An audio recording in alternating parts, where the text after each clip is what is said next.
ইয়াজুজ মাজুজ আসলে কাদের বংশধর, কোথা থেকে এসেছে এবং বিশেষ করে মুসলমানদের সাথে তাদের শত্রুতা কেন? শুধুমাত্র ইনশাআল্লাহ না বলার কারণে দীর্ঘ কয়েক হাজার বছর ধরে বাদশাহ জুলকারনাইনের সেই লোহার প্রাচীরের নিচে বন্দী হয়ে আছে কিয়ামতের অন্যতম নিদর্শন, পৃথিবীর ধ্বংসাত্মক এক জাতি যাদের নাম ইয়াজুজ মাজুজ। আর কিয়ামতের অন্যতম নিদর্শন ইয়াজুজ মাজুজ, তারা যখন প্রাচীর ভেঙে পৃথিবীতে আসতে পারবে, তারা পৃথিবীর সকল নদীর মিঠা পানি 2 দিনে খেয়ে শেষ করে ফেলবে। প্রিয় দর্শক, বাদশাহ জুলকারনাইন যিনি ছিলেন পুরো বিশ্বের বাদশাহ, সম্মানের চোখে পৃথিবীর প্রত্যেকটা ধর্মের মানুষ এ বাদশাকে আজও স্মরণ করে। পবিত্র কোরআন থেকে জানা যায় একবার তিনি লম্বা একটি সফরে গেলেন এবং তিনি এমন একটি স্থানে গেলেন যেখানে একটি পাহাড়ি ঝর্ণা পড়ছে, তার অপরদিকে সমুদ্র, এবং তিনি দেখতে পেলেন লাল টুকটুকে সূর্য সমুদ্রের পানির নিচে ডুবে যাচ্ছে, মানে সূর্য অস্ত যাচ্ছে। এরপর তিনি এমন একটি জাতিকে দেখলেন যাদের ভাষা তিনি বুঝতে পারেননি, মানে এরা সভ্যতা থেকে অনেক দূরে রয়েছে আর তারা অনেক নির্যাতিত জাতি ছিল। পবিত্র কোরআনে আল্লাহ তাআলা বলেন, এরপর আমি জুলকারনাইনকে বললাম, হয়তো তুমি তাদেরকে শাস্তি দাও আর নয়তো তাদের জন্য ভালো কিছু করো। এ কথার মানে হচ্ছে এই জাতি হযরত জুলকারনাইনের কাছে আশ্রয় চাচ্ছে। এখন জুলকারনাইন যদি তাদেরকে আশ্রয় না দিয়ে চলে যায় তাহলে কিন্তু তাদেরকে শাস্তি দেওয়ার মতো ব্যাপার। আর যদি জুলকারনাইন তার যেই সহজাত প্রবৃত্তি, যেমন আচরণ তিনি অন্য মানুষদের সাথে করেন, অর্থাৎ তিনি অত্যন্ত ন্যায়পরায়ণ কোমল হৃদয়ের মানুষ ছিলেন, কষ্ট এবং অসহায় মানুষদের দেখে তিনি কখনো চোখ সরিয়ে নিতে পারতেন না। তো আল্লাহ পাকের মর্জি সেই জাতির প্রতি হযরত জুলকারনাইনের অন্তরে আবারও রহম হলো। সেই জাতি এসে জুলকারনাইনের কাছে অভিযোগ করল, বাদশাহ, ইয়াজুজ মাজুজ নামক এক নৃশংস জাতি আমাদের জীবনকে অতিষ্ঠ করে তুলেছে। আপনি যদি তাদের আর আমাদের মাঝে একটা শক্ত প্রাচীর নির্মাণ করে দেন তাহলে আমরা একটু শান্তিতে বাঁচতে পারি।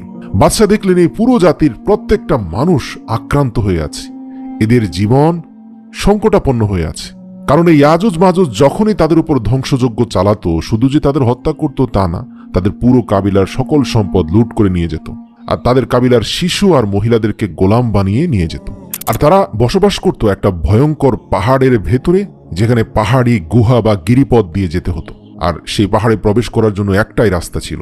ইতিহাস থেকে জানা যায় এটা পৃথিবীর অন্যতম একটা বৃহৎ পাহাড়। তো এই অতিষ্ঠ জাতিটি বাদশাহ জুলকারনাইনের হৃদয় গলানোর জন্য এবং ইয়াজুজ মাজুজের হাত থেকে রক্ষা পাওয়ার জন্য তাকে বলল, বাদশাহ, আমরা আমাদের জীবনের অর্জিত সকল সম্পদ একত্র করে আপনাকে দিই, আপনি আমাদেরকে একটা শক্তিশালী মজবুত প্রাচীর তৈরি করে দেন এই ইয়াজুজ মাজুজের পাহাড়ি গিরিপথের মাঝখানে, যেন তারা বের হয়ে আমাদের অত্যাচার করতে না পারে। বাদশাহ জুলকারনাইন বললেন, তোমাদের সম্পদের কোনো প্রয়োজন নেই, শুধুমাত্র তোমরা আমার সাথে শ্রম দিবে, আমি আমার সম্পদ দিয়ে তোমাদেরকে শক্তিশালী প্রাচীর করে দেব। এবং তার দানবীয় গিরিপথের পুরো রাস্তাটা লোহা এবং তামার মজবুত দেয়াল নির্মাণ করার প্রতিশ্রুতি দিয়েছেন বাদশাহ জুলকারনাইন, অথচ তিনি তার বিনিময়ে কোনো সম্পদ নিতে চান না যাদের জন্য তিনি এই দেয়াল নির্মাণ করবেন। বোঝাই যাচ্ছে তিনি আসলে কতটা উদার মনের মানুষ ছিলেন। ইতিহাস থেকে পাওয়া যায় বাদশাহ জুলকারনাইন যতদিন পর্যন্ত এ দেয়াল নির্মাণ করছিলেন ততদিন পর্যন্ত বাদশাহ জুলকারনাইন আল্লাহ পাকের সাহায্য প্রার্থনা করেছিলেন এবং প্রতিনিয়ত তিনি সালাতের বিছানায় মুনাজাতে হাত তুলে আল্লাহর সাহায্য চাইছিলেন, যেন এই প্রাচীর নির্মাণ হওয়া পর্যন্ত কোনোভাবেই ইয়াজুজ মাজুজ পাহাড় থেকে বের হয়ে না আসে। আল্লাহ পাক বাদশাহ জুলকারনাইনের দোয়া কবুল করলেন এবং দীর্ঘ কয়েক মাসের বিনিময়ে তিনি তার অর্জিত বিশাল লৌহ ভাণ্ডার এবং তামার ভাণ্ডারের সকল তামা আর লোহাকে গলিয়ে এমন শক্ত পোক্ত মজবুত পুরো এক দেয়াল নির্মাণ করলেন, সেই ইয়াজুজ মাজুজের পাহাড়ি গিরিপথ দিয়ে বের হওয়ার রাস্তার মাঝখানটাকে ব্লক করে দিয়ে, যেটা আজ পর্যন্ত রয়ে গেছে। আজও ইয়াজুজ মাজুজের সেই বংশধররা সেই পাহাড়ের ভিতরে বসবাস করছে, যা হয়তো মাটির অনেক গভীরে পড়ে আছে। সূর্যের আলোবিহীন এরা এখনো সেখানে বেঁচে আছে, এমনও তাদের নিজেদের শক্তি সামর্থ্য জোগাড় করছে এবং প্রতিদিন এই প্রাচীর তারা তাদের নখ দিয়ে অর্ধেকটা পর্যন্ত খুইয়ে ফেলে আর যাওয়ার সময় বলে আমরা বাকিটা আগামী দিন শেষ করব। কিন্তু তারা ইনশাআল্লাহ বলে না বলে পরের দিন এসে যখনই সে প্রাচীর ভাঙতে যায় দেখে যে তা আবার পুরনো অবস্থায় চলে গিয়েছে। মানে আগের দিন যে অর্ধেক তারা ক্ষয় করেছে সে অর্ধেক আবার পুরো হয়ে যায় আল্লাহর হুকুমে।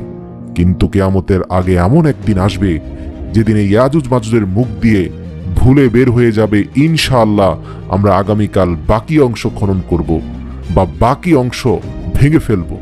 সেদিনই সেই প্রাচীরকে তারা ভাঙতে সক্ষম হবে, কারণ সেদিন আর আল্লাহ রাব্বুল আলামিনের গায়েবী মদদে বাদশাহ জুলকারনাইনের করা সে প্রাচীরের দেয়াল পুনরায় ভরাট হবে না।